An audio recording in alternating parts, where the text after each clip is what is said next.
So, this is about new beginning, mga kapiksi, no? Um, new beginning, bagong simula. Maging receptive, mga kapiksi. Pag sinabi nating receptive, ready to receive, no? Handa sa pagtanggap ng mga bagong simula, bagong chapter, bagong pag-asa, bagong journey sa inyong buhay, mga kapiksi. Okay? This is the perfect time.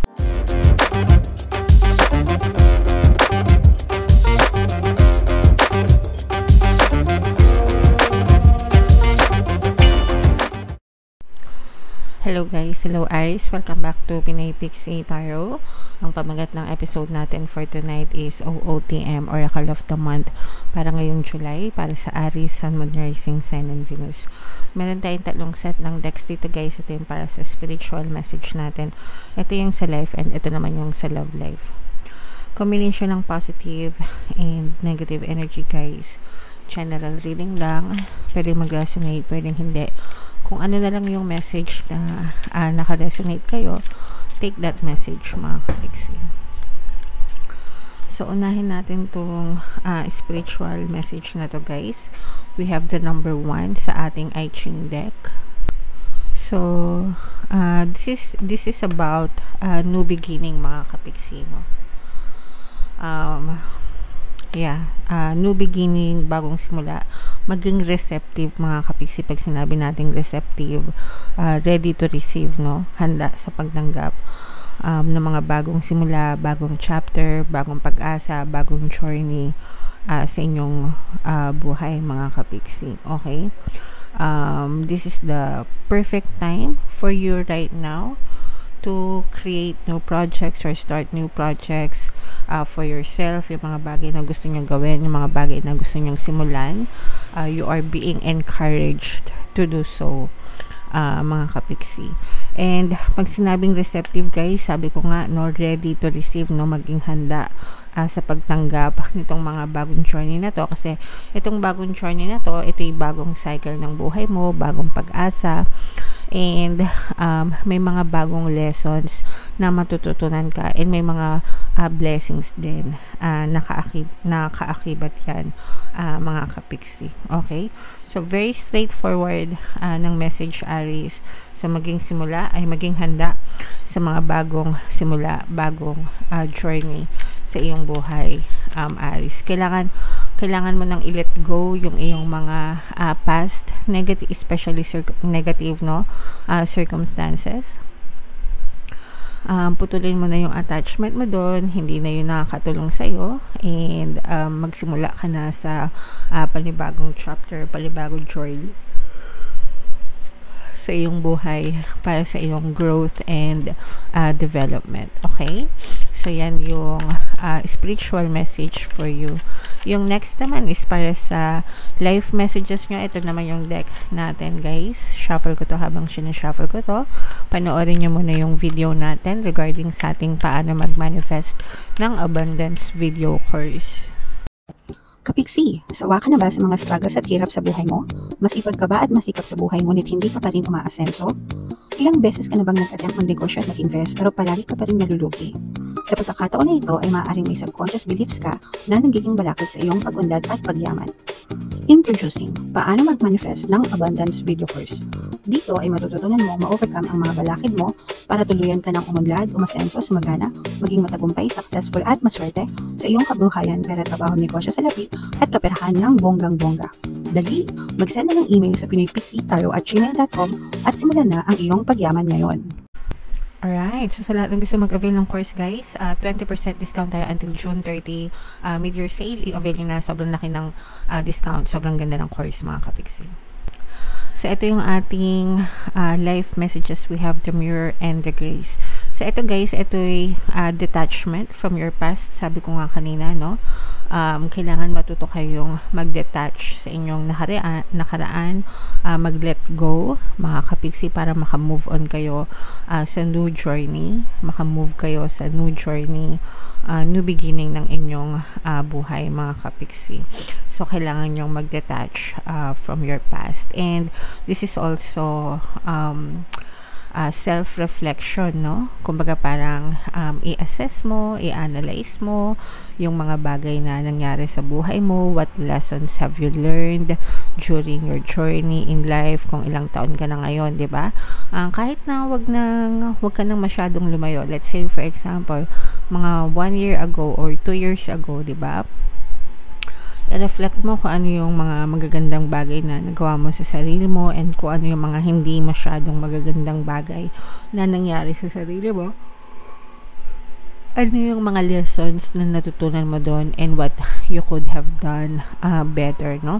Ano yung pwede mo pang i-improve, ano pa yung pwede mo maging goal sa buhay, ano pa yung mga gusto mong marating, 'di ba? Make plans for yourself, strategies mo para sa sarili mo para mag-improve ka pa as a person. So yung mga ganun, guys, and para mag-improve din yung mga buhay mo in general, 'di ba? Kung gusto mo pang umasenso, umandad, ganyan. So ask yourself, no? Kumbaga mag-reflect ka sa buhay mo and ano pa yung mga gusto mong gawin. All right? And this one is about pagiging compassionate, mga kapigsi, no? Selflessness, guys. Act of generosity, act of giving, maunawain, ganyan, matulungin sa mga nangangailangan. Not everyone, syempre, may mga limitations din tayo, pero and sometimes, no, kahit na gusto nating tumulong, parang wala din tayo masyadong kapasidad, pero kung ano yung pwede nating ibigay, pwede nating i-share, why not, diba? And ang importante yung pagiging kind-hearted, mga kapiksi. Alisin yung mga negative emotions sa puso, yung mga anger, hatred, resentment, grudges, yan. Alisin natin yan sa ating puso and, just focus on love and light para maging magaan yung pagdadala ng inyong buhay, mga kapiksi. Okay? So, yan yung life messages naman para sa inyo, guys. And yung susunod naman is para sa love life. So, habang sinashuffle ko to, guys, meron tayong bagong course, paano mawala ang third party at magkaroon ng harmonious na relationship. So, para yun sa mga kapiksi natin na may mga problema sa relasyon dahil sa mga third party, pwede kayo mag-avail, guys, 30% discount until June 30. Sobrang ganda, guys, i-avail nyo na. So, ito yung ating love messages para sa inyo. Love energy, no? This will not resonate with all, guys. Pero, if naka-resonate kayo, comment down below. Okay? So, we have soulmates and ascending. These are two positive energies para sa inyo, guys. Nakikita natin na matibay yung inyong connection with your partner or specific person kasi for some of you, maaring soulmate talaga kayo. You have soul connection with this partnership, mga kapiksi. Pwedeng siya na rin yung talagang pang forever mo, ika nga sometimes, no? There are times na hindi naman nagkakatuluyan yung mga soulmates, pero if in case na nagkakatuluyan sila, talagang pang matagalan yung kanilang relationship kasi mas malalim. Hindi lang siya sa physical level of connection, pero sa soul level of connection yung kanila. So, in your case, maaaring ganun yung nararamdaman mo or na-experience mo with your partner or specific person. And mas lalo pang nagle-level up, no? Mas lalo pang lumalalim yung inyong pagsasamahan, yung inyong relationship, yung inyong pagkakakilanlan sa isa't isa habang tumatagal yung inyong relationship, mga kapiksi.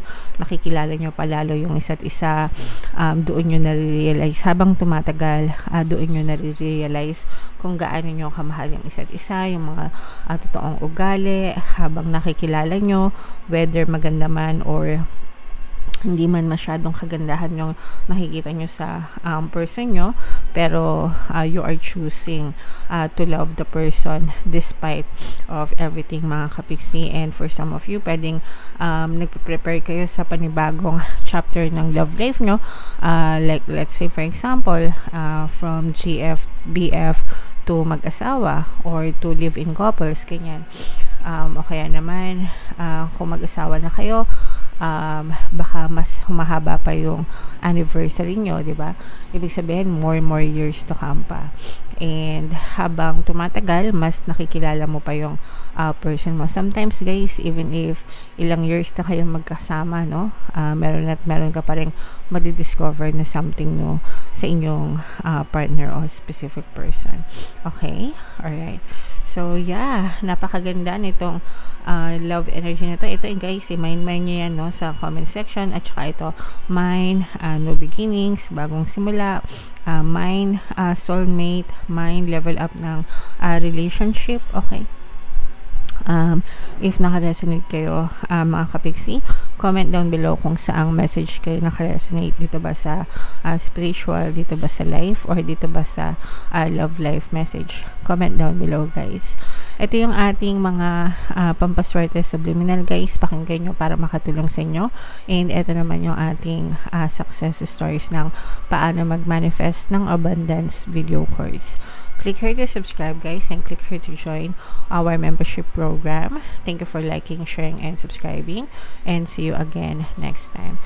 I love you all, guys. Have a nice day. Bye-bye.